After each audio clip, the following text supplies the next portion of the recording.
podcast is part of the Sports Social Podcast Network.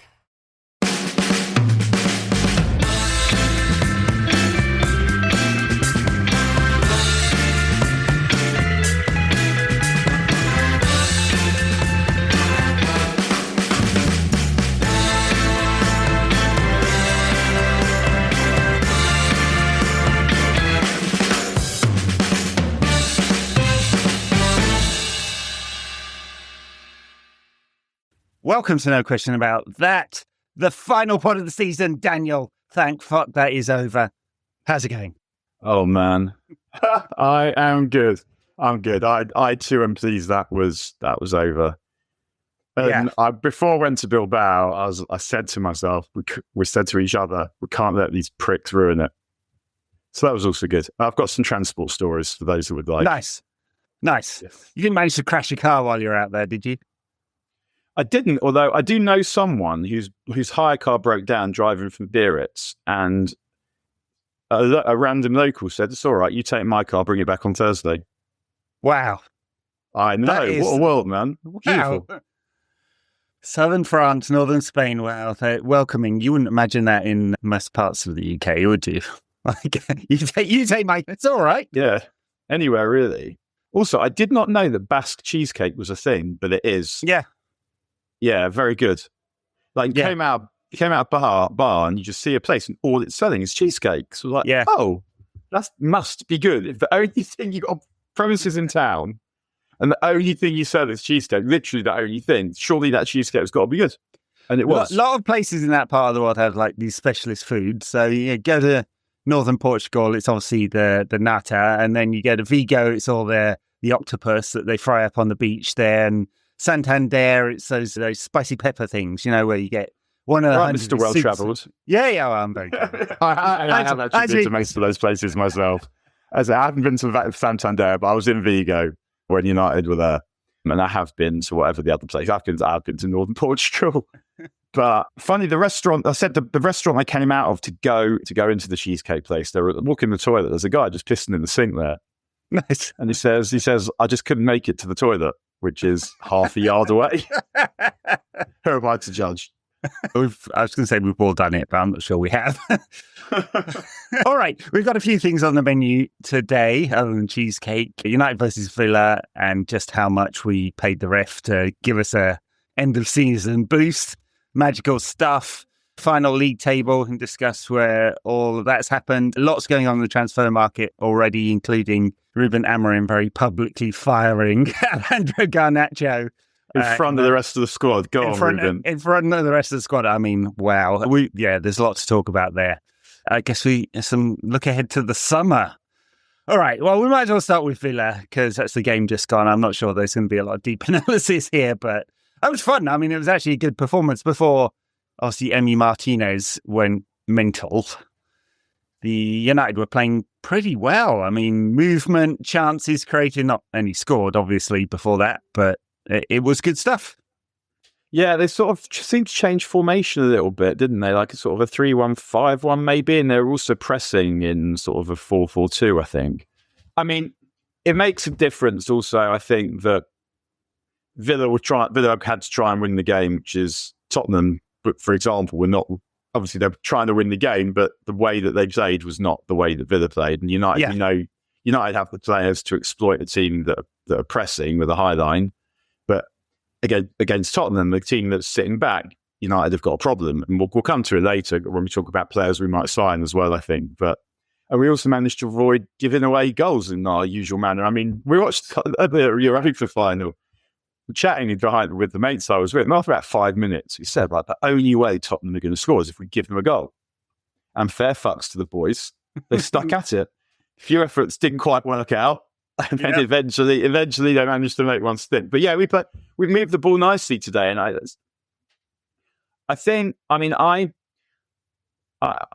don't know. I mean, you can't judge anything on one game. It did look more like what we think it's meant to look like, though. And I don't know if it's because the pressure was off and some of these lads don't like pressure. Like, why would they not be able to play like this just a few days ago?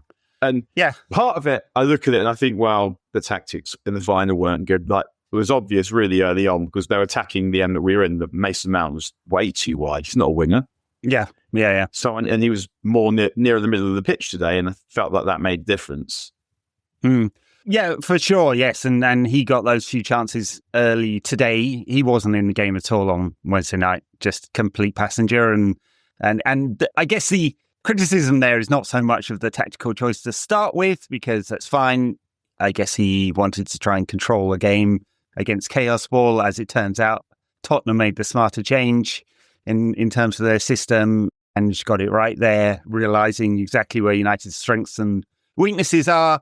The criticism, Ruben, on Wednesday was he didn't make the change quickly enough. When he realised the pattern of the play, he left it 20 minutes too late to change things around. Today, that was not true, right? And made the wrong changes, I would say.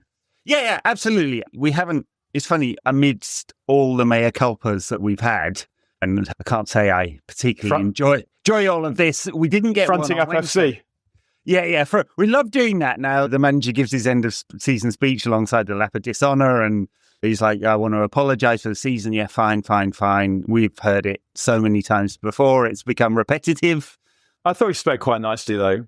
Perfectly nice speech. And the best thing he could have done in that moment, of course, it's not the thing that actually matters. The thing that matters is, why has it all gone wrong? What are you going to do to fix it? And I don't expect that to come from end of season speech. But where I was going with it is that I don't think, for all he's brilliant at talking, Amorim, and very honest, I'm not sure that he has been entirely upfront with what went wrong on Wednesday. You know, the apologies came out, but not the, this is what happened and this is where I got it wrong. And it's all gone and done and dusted now, and I guess it doesn't matter anymore. And United played with the kind of freedom that they didn't have for a single second of Wednesday's final today. It matters a little bit because you want them to understand what went wrong so that it doesn't happen again. And I mean, I guess the way I would have played Mainly, not Mount, because I felt like we wanted tight spaces. I understand why he went with Mount, someone who knows what it is to win a final, like a serious footballer who's... And the goal scoring and all of that, yeah. Theoretically. I thought once it was going wrong, though, and once we saw what Tottenham were going to do in the second half, I thought, I know why he took off Højlund, he's playing shit, but at the same time, you need strikers, you need men in the box, and you need people who know where the goal is. And I know that his anticipation is not what we'd like it to be, but who's going to score the goals? When Højlund went off, I'm thinking, what happens when the ball drops? Who's going to be there? I also felt, I know Garnacho did okay when he came on. I would have brought on Eriksen, because if your tactic is spamming crosses into the box and trying to pick passes, Eriksen is much better than that at Garnacho. Yeah. And I would have got Mainly on earlier again, because it's a small space player and it was a small space game. So I felt like he properly bollocks the changes. And I mean, we knew at half time that unless we got a penalty, we probably weren't going to score.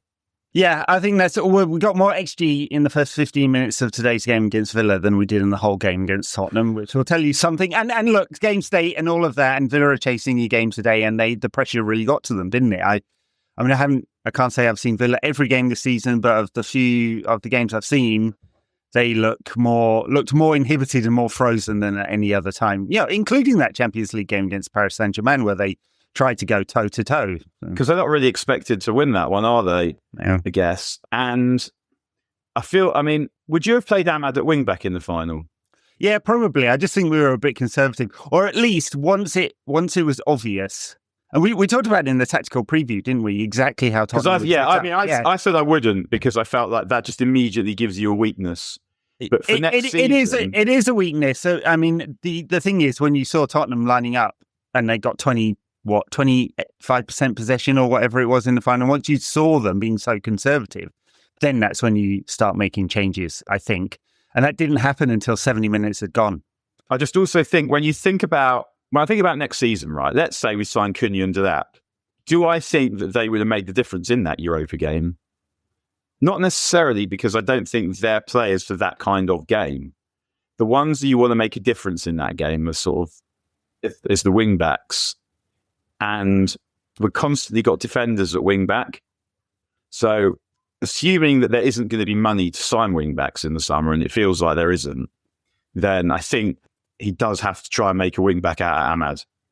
And I don't know what that would entail, like summer sessions or tape or whatever it is, but I feel like he needs to be going to Ahmad and saying, assuming Bruno stays, we've got Bruno and Cunha, He'll get some games in the 10 clearly. Yeah. But we're going to need someone who can attack down the right, and he's really the only choice that we have, assuming Camerson and or Mantato aren't ready to go. Yeah.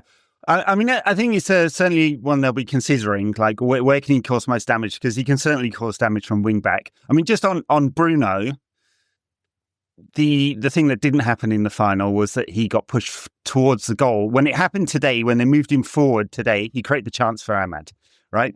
In the final, he went deeper and deeper and deeper and deeper until he was the final man in the last man picking up the ball, because he doesn't trust anyone else to get it forward. Correct, neither do I. But at that point, it's just, you need to be near the goal. And I agree. It was the way it felt like they hadn't practiced or thought about what to do if they were chasing. Well, the plan B so far we've seen for Amorim is Harry Maguire up front. And it's worked on a few games this season, right? But there has to be other options. You have to be able to switch in game when things aren't going right. And I mean, he said that. I wrote it the day before the final, that he was really clear that he said at the beginning it will be one-dimensional. This will just be simple. And eventually they'll get to a point where they conflict between interpretations of the formation, because ultimately it's not really about 3 here and 2. It's about principles of play, like where you're trying to create over those and find space. And once they know what they're doing, they'll be able to do that. And that is on the manager. It's on the it's partly on the manager. It's on the board to get the manager the players he wants and to pick the right players and to get them in early. Yeah. So, and this is one of the problems I think we have with not qualifying for Champions League, is that we can't really buy till we've sold. And when we sell, it's not exactly contingent upon us. It's contingent upon when someone fronts up enough money. Yeah, and at the right time as well, because there's so many pieces moving. Yeah, and desperation stinks, and you can smell ours from the heavens. Yeah. Well, look, let's go through a few of the elements of today's game, and then we'll get onto this, because I think there's an awful lot of moving pieces, including with Villa. With Villa not qualifying for the Champions League, I'm going to assume the deal for Marcus Rashford is off. And it probably at both ends, right? Villa won't have the money. In fact, they probably need to sell before the 30th of June before they can do any deals in the market already. And Marcus, by the sounds of it, not that I know, wants to have a higher status club to go to. But Emi Martinez in smashing Hoylands might have just cost United 40 million quid there. On Rashford, I don't think Villa want him anyway. That's what I've heard. Yeah. The players aren't that impressed. And they don't want. I don't think Villa would have bought him anyway. Ravel and Barada are going to have to do some serious work this summer, like because that's one of the ones, like United's PSR position is probably okay this year to June the 30th. That is, I'm sure they figured that one out. So no desperation to sell really quickly, but purchases are contingent, and that is the one where obviously 100% of it goes onto the books, and you can spend it. Right. You still have to cover years 2, 3, 4, and 5 and all of that. But that's the one where they'll want to be able to do deal, and they don't want to be in position where they're letting him go for free or paying him off or something like that, which is likely to happen with Sancho. Anthony being slightly different. But yeah, Martinez today did, I don't know who he did a favour. He didn't do Villa a favour for, and he might not have done us a favour in terms of Villa's position to spend. But yeah, crazy. There'd been a lot of talk about Martinez to United this week in the papers. I can't see it myself, although we desperately need 2 goalkeepers. That is the kind of thing he likes, that kind of mental stuff. Yeah, it was quite strange behaviour. I guess it's one of those things where they never quite. It's never a question they've never exactly answered. I think, like when you decide what decision to make in a situation like that, are you bearing in mind who the player is? Yeah, they shouldn't be. Are you going? It's Cosmos. Not a chance he's going to score. He was actually. Do you see it from the angle behind the goal? You realise just how wide he went as well. I mean, that is a really difficult. And he's wrong. I know he's left. No, he's left-footed, but it does only need to be on target. It just needs to be on target, and it's in. Yeah, I mean, it's clearly a dog though, because you're not like, yes, he's shit. He's never going to score, but. So it's the right decision. Mind you, we had one the other week, didn't we, in the cup final, Henderson coming out of the goal and stopping a potential Haaland shot. He didn't get red carded. Hard to see the difference between those two, but yeah. And then after that, what happened? Oh, we got the penalty. I mean, it is a foul. It's just about inside the box, and Nice little send-off for Christian Eriksen there. Why didn't Johnny Evans get it, though? I mean, yeah, I'd much rather have seen Evans take that penalty than. But I mean, if we talk about the goal that never was, so looking at the laws, this is what the laws say. The law says a goalkeeper is considered to be in control of the ball with the hands when the ball is between the hands. It was. But do we mean between the hands? Well, both hands on the ball, or it's located between the hands, or between the hand and any surface, or by touching it with any part of the hands or arms, except if the ball rebounds from the goalkeeper or the goalkeeper has made a save. It doesn't count as a rebound because he never had control of the ball. I don't know. I mean, I've said this all the time that the laws of football are badly drafted. And so this one, he's touching it by any part of the hands or arms. I mean, he is. It's touching one hand. It's just not touching the other one. So I don't know. It may actually be.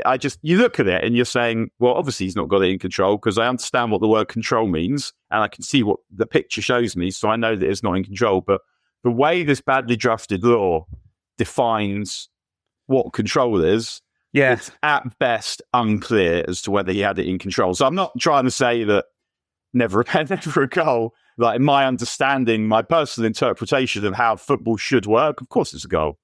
But in my interpretation of what this law says, I think there's a grey area where you could say, actually, according to this, that's not a goal.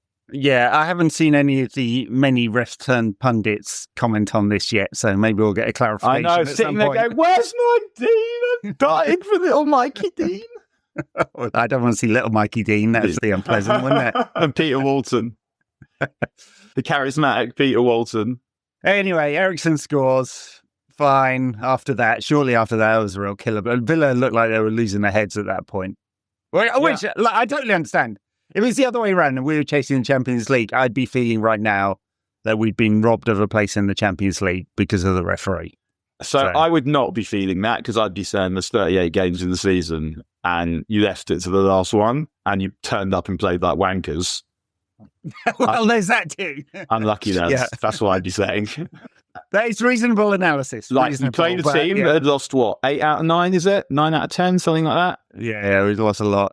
You turned up, they just lost the cup finals. So they've schlepped back from abroad, having been humiliated by fucking Tottenham. A epochal stain on the name Manchester United. Well, yeah. And you allowed them... shame, yeah. And you allowed them to boss you. Fuck off, is what I'd be saying if I was a Villa fan. I'm not sure they'll be that sanguine about it, but yeah. All right, Bruno goes forward, chips the ball in, Ahmad scores, we win the game. Hooray. Yeah.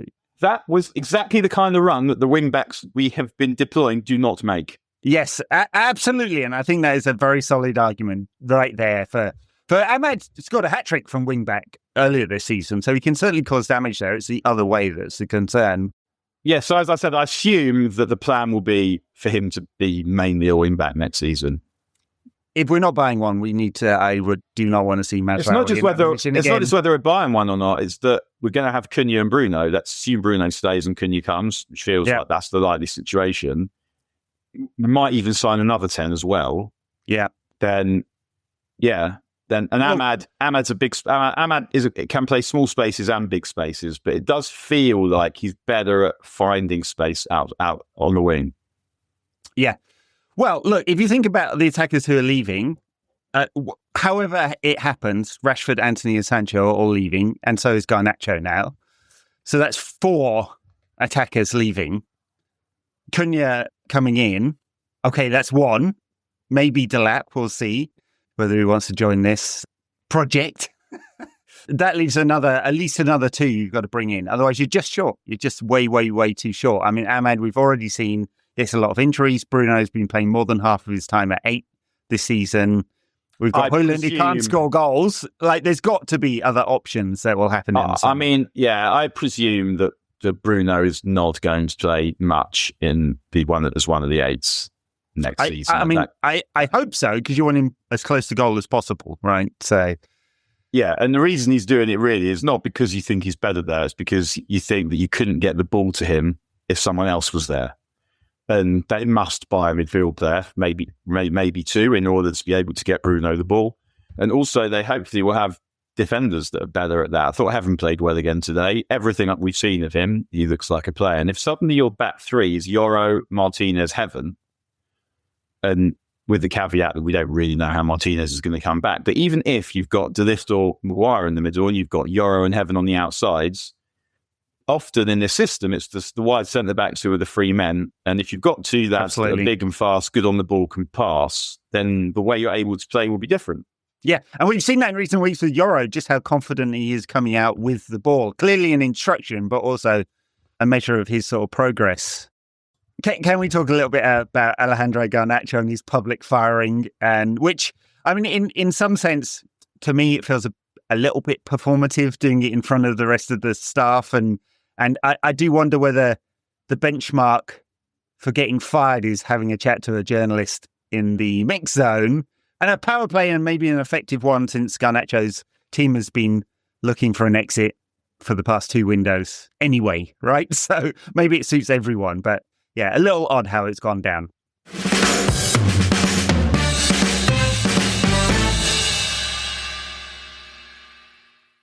I think so, but it felt, I mean, the manager doesn't want that kind of player. And we knew that if we went out, if we couldn't make the Champions League, then the chances are that he was going to have to go, because we needed to sell at least one player that we get decent wedge for, and he looked like the most expendable. I wouldn't sell him if we didn't have to. I think he's a good sub, can be good sometimes. I won't be crying to leave him to lose him, because he doesn't cross, doesn't really beat men. And it's not easy to see how he's going to add that to his game, even if the decision-making improves.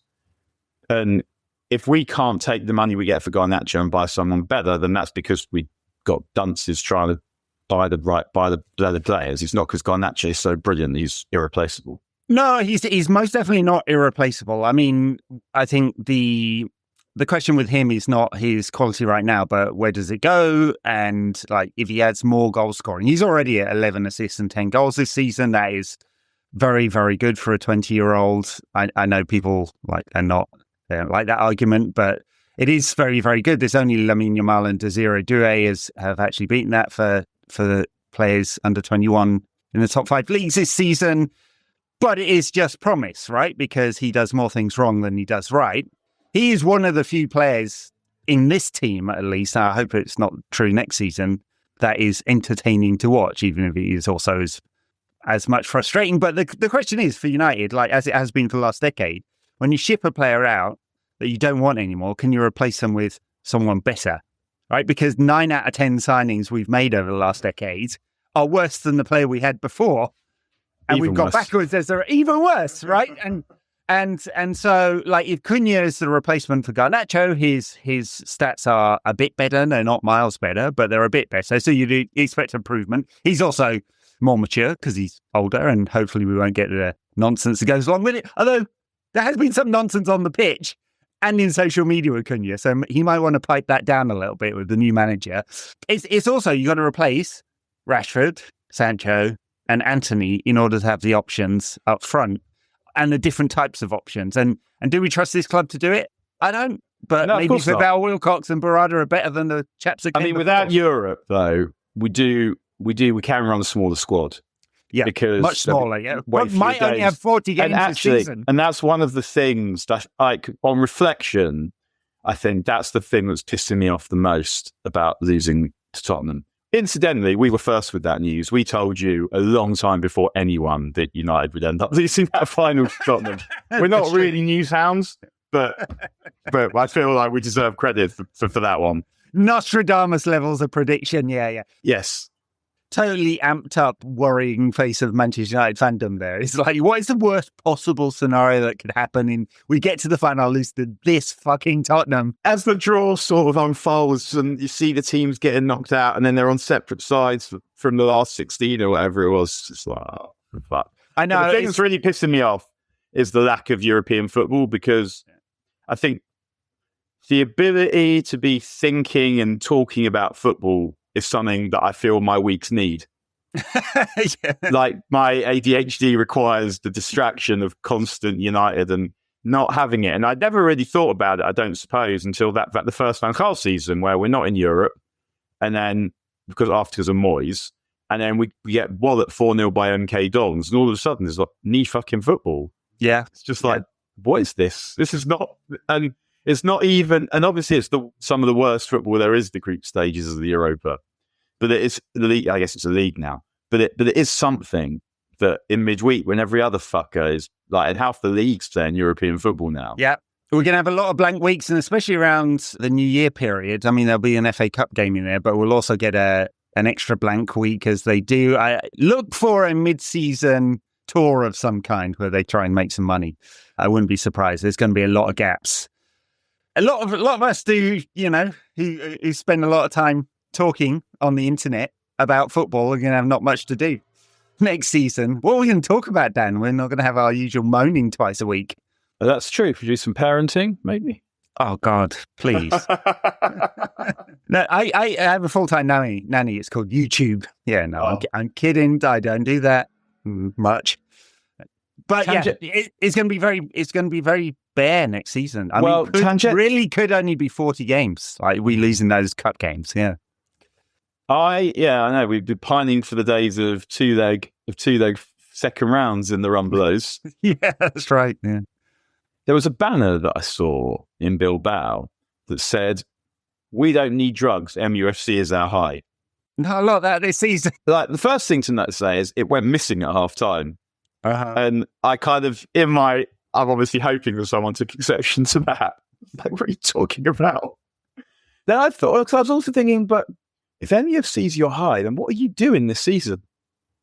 I mean, and also, what happens if we're acknowledging, I don't mean to do exegesis on this banner, drugs and drugs, if we're accepting that MUFC is our high, right?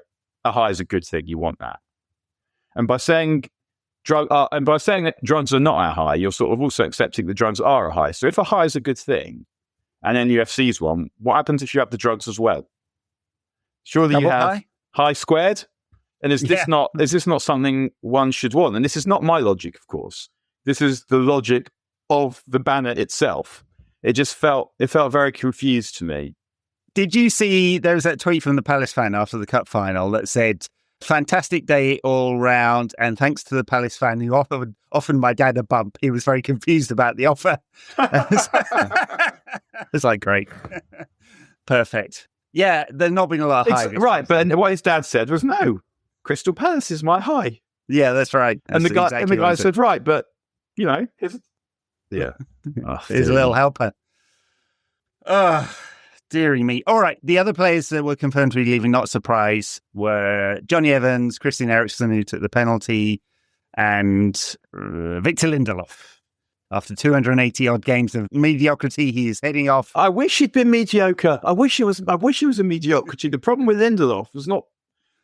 It was that there was a lot of mediocrity, but it was the errors when they were not required. Yeah. And usually when players been around for that long, you'd be like, you'd have some good Victor. They'd all have some moments.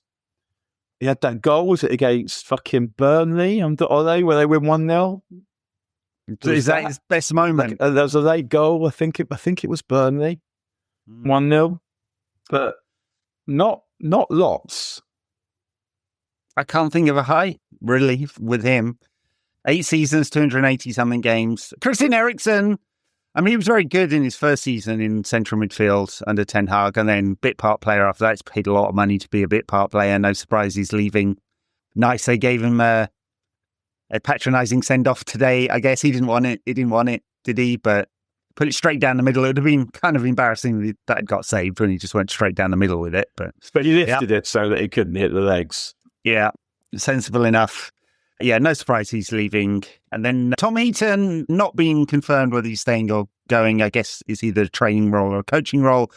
I'm sure it'll be on a reduced contract. He's paid £2 million a year to do nothing. Nice work if you can get it. Yeah, it's just amazing. Just for, being and a good bloke. Johnny Evans, when we brought him in on a free from relegated Leicester City, I don't expect we thought he'd be staying this long, but a nice second send-off. I assume he's going to retire rather than carry on playing, or maybe he won't. Who knows? Yeah, I think that's right. I think he's going to retire. Yeah. So there's a lot of headroom.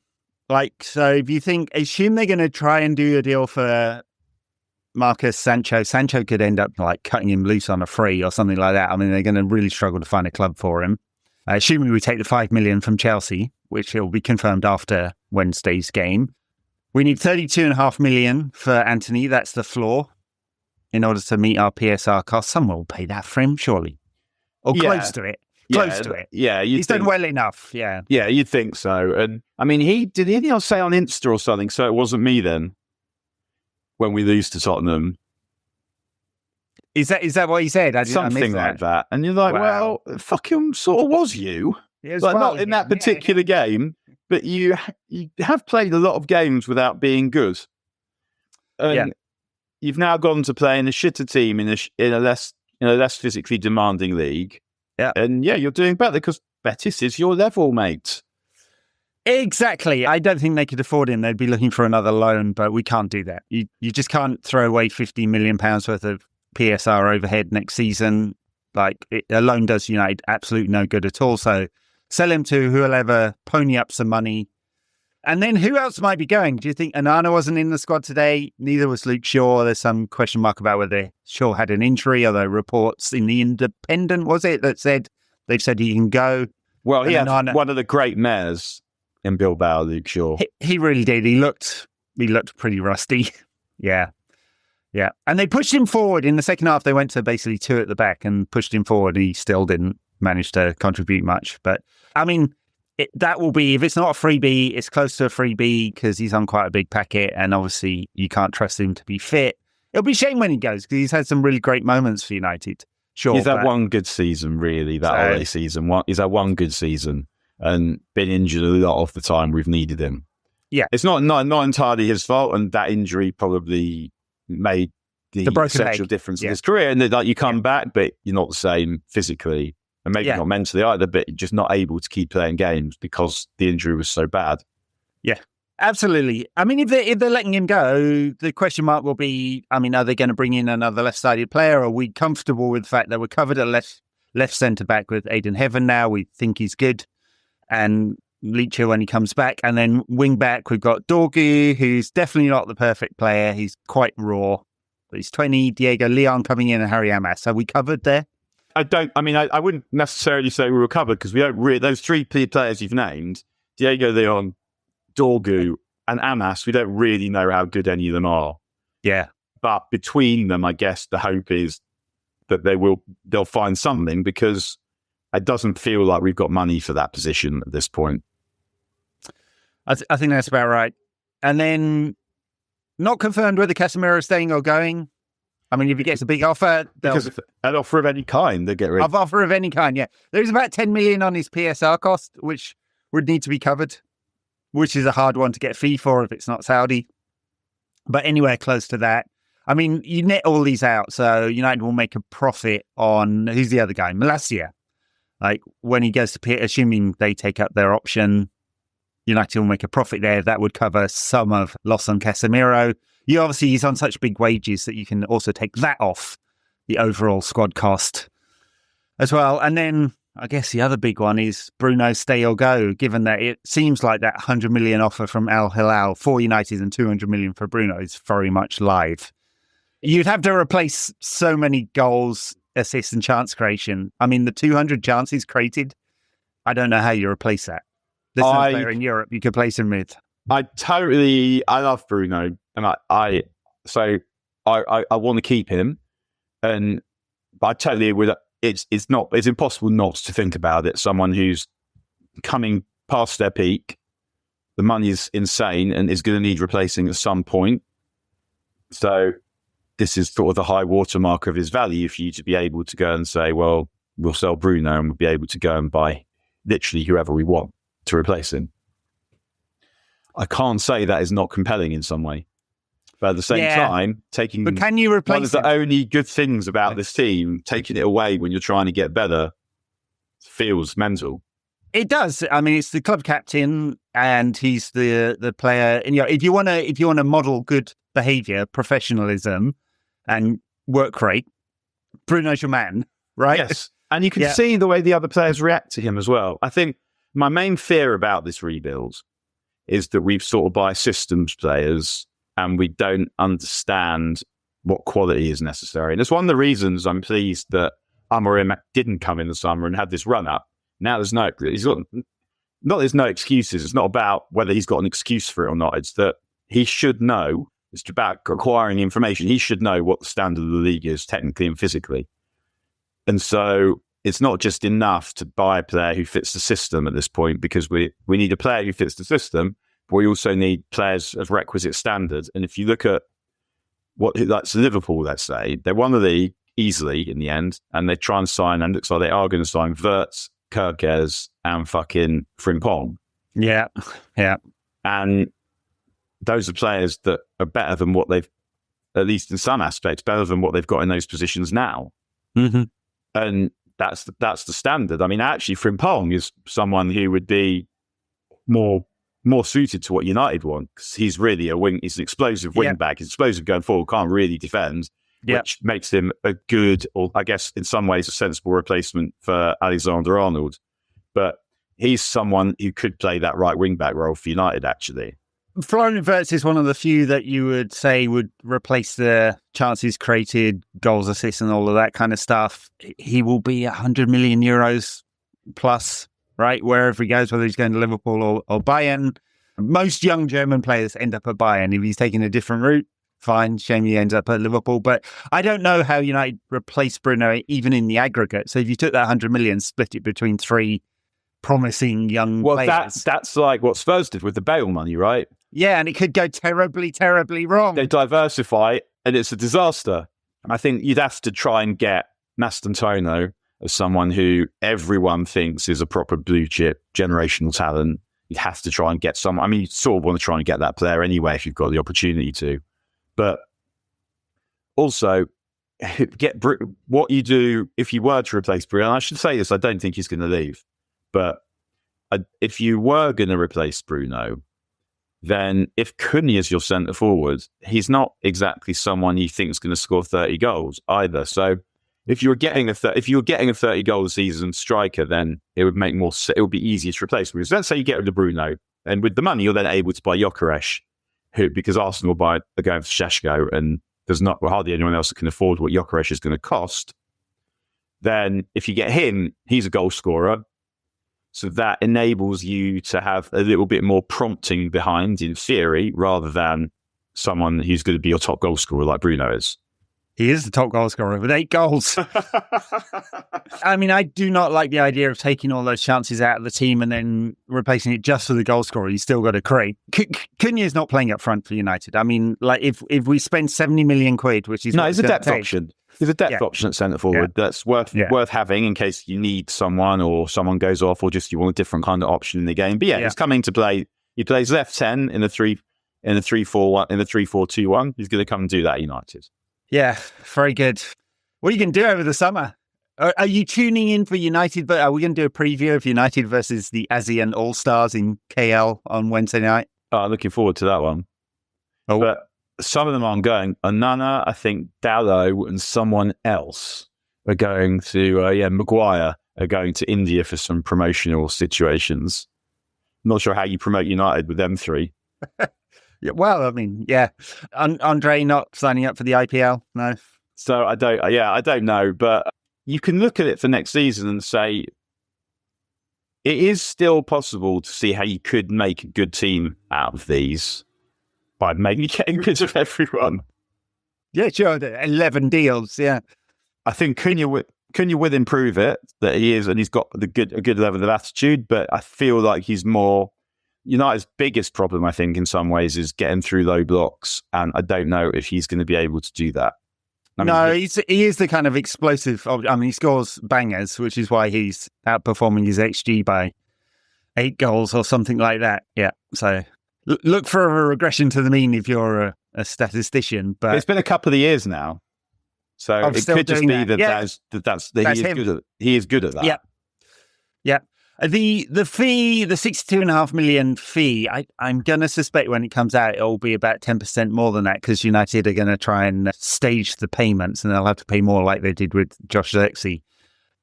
It feels really high for the number of goals and assists you're buying, like 70 million quid.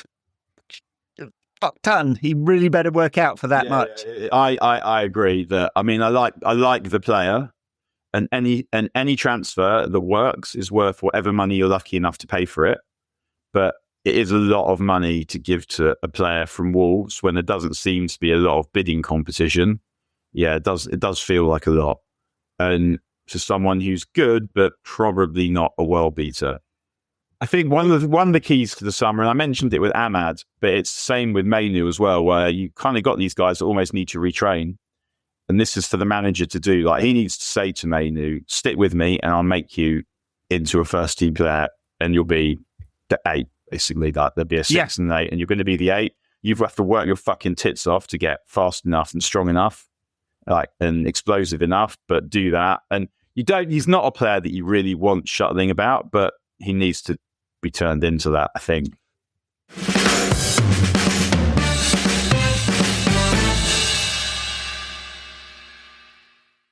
Yeah, the report by Wheeler in Mail this week that said they're going to spend the summer working on his strength and athleticism in order to fit into the system. So, I mean, it's an open question for Kobbie Mainoo as well. If Garnacho's going, the pressure's off to sell another player, basically.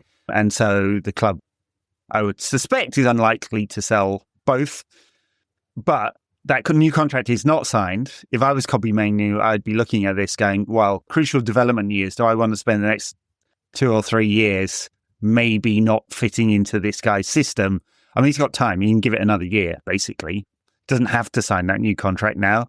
Could give it another year and go, okay, let's find out if I'm going to play games. I mean, it would be a massive red flag for me if a coach cannot find a way to get a player of his undoubted talents into the team somehow, right? Yeah, I mean, it just has to be, you have to start next season. Like, there can't be any fucking around. It has to be, you have to start next season with a team and players in it that you think can develop over the next couple of years to get to be really good. You can't have workarounds anymore. You can't start, like, Dalot can't be a starter. He's not good enough. Yeah. Maguire and De Ligt can't really, like, they're players you can rely on in some way, sometimes, maybe, but they're not, United aren't going forward with these guys. And you must get a goalkeeper. You must get someone who can put the ball in the net. And you have to have, and you have to start with these players. Like, they can't be Luke Shaw at left wing back next season or whatever. It has to be Diego Leon or Dorgu. That has to be these guys that you're trying to go forward with who are young, and you try and build a team that can improve together and that can grow together to do something proper.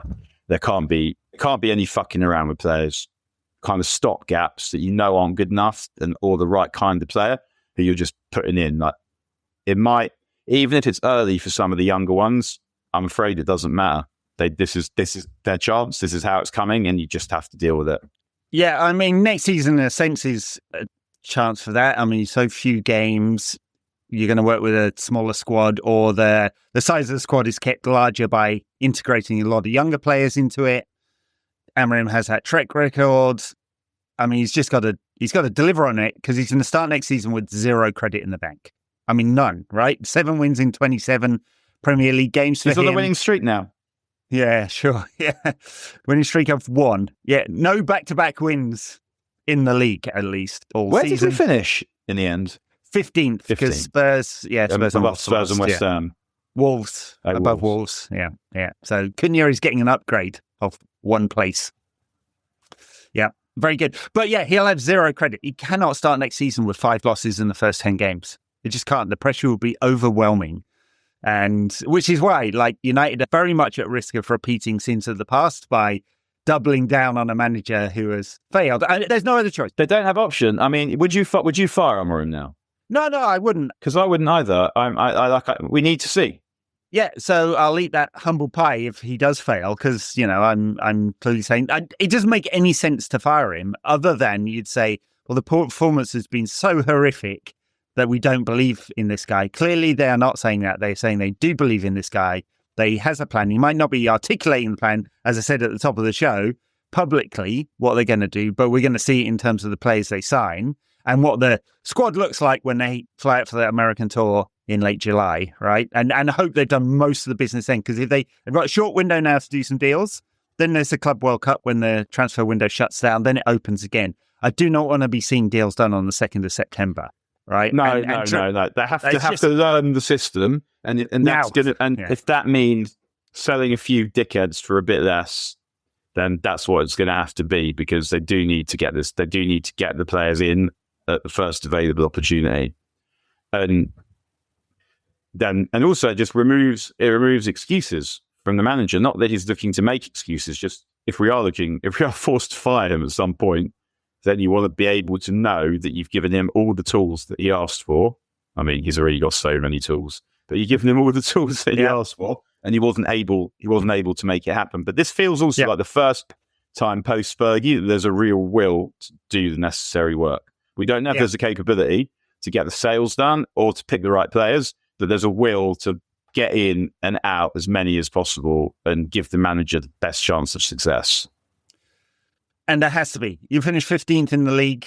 There can't be any other response other than there needs to be some kind of culpability here, right? Someone needs to pay for this. There needs to be admission on behalf of the whole organisation that things have gone wrong and you make the change. You can't go into next season hoping it's suddenly going to get better, because it's not. But there is. Naturally, we've got the 3 players definitely leaving who are part of the senior squad. We'll see with Heaton. And then we know that Rashford, Sancho and Anthony will not be at the club next season. That's 7, right? And we suspect that Shaw, Onana and Garnacho are definitely going as well. That's 10. Bayern's one of those ones that's like, why would anyone buy this guy? Like, I mean, if you were given him, you'd say no thanks. It'll be super cheap. He'd find a club for sure. I mean, we only paid €5 million for him, so someone will pay that, or the 3 million that will cover to cost the PSR. Yeah, we've obviously got to buy a second keeper. I don't know whether they think Eli Harrison is ready to step up to be second keeper, but we'll see. So, but that is 10 first team squad players going. Almost certainly. That's a hell of a lot of deals to go replace them. Some, I guess, have been replaced already with younger players now integrating, but it's a lot. It's a lot. So. Yeah, it is. It's not good. There you go. That's a summary of the season. It's not good. Who wants to transport you on? Go on. Tell us what happened. The first thing that happened, I get on the plane to go to Bilbao, and this guy next to me goes, so I've just written this piece about Amorim, and I'm putting it on my Blue Scribe. It's gone live as we're on the plane, like before we take off. So I put it on the thing. This guy goes next to me, goes, "Are you a writer? Sorry, I didn't mean to pry, but I just saw you tweeting that piece."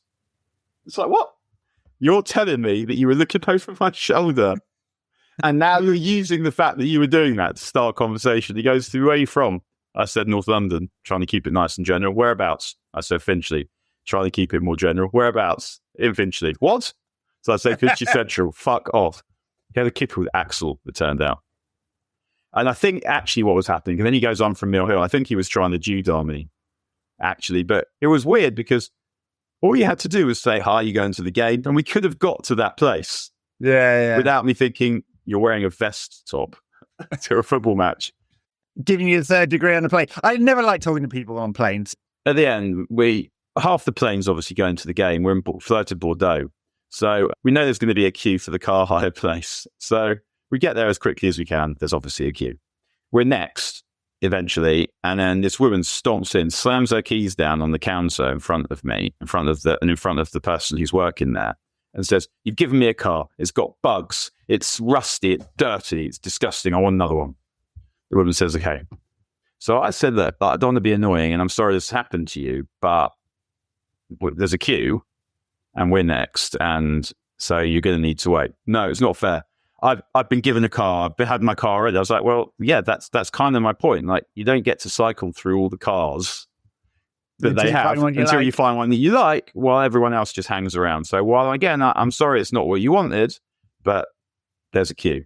No, it's not right. I want my new car now, blah, blah, blah. So I said, "Listen, there's a queue. It's a very sad story, and I'm very sad for you, but there's a queue, and you're at the back of it." Then it feels like we've reached that point where it's been decided that, yeah, she is in fact going away. So I think, okay, in triumph, I go to pick my driving license out of my bag, which is at my feet, boom, headbutt the counter. I've not measured my distances properly. Oh dear. And it's a fucking thump. It's so loud, and everyone's seen it, having witnessed this little conflab. And I'm just like, oh, that was funny. I've cut myself. I've got a lump on my head. Isn't that great? Oh, that's exactly what I came for. Brilliant. Deary me. Did she have a good chuckle? It was weird. So I was looking at her because I'm not sure how I would have handled that if I'd have been her, but she didn't really seem to care. The other funny thing that happened to me was I went for a piss when we get in the ground and opened the door to the toilet expecting a regular football toilet where, like urinals, trough urinals or whatever. And what I see is instead just one Kazi, like a normal toilet, and someone's pissing in that, and one sink. And that's it. And obviously someone's pissing in the sink as well. So it's kind of quite a funny scene. And then someone turns around to me and says, "You Daniel Harris, can I have a selfie?" A great friend of the show. Sorry, I didn't get your name. And the funny thing about this is I go to the toilet again, take an emergency piss just before the game starts.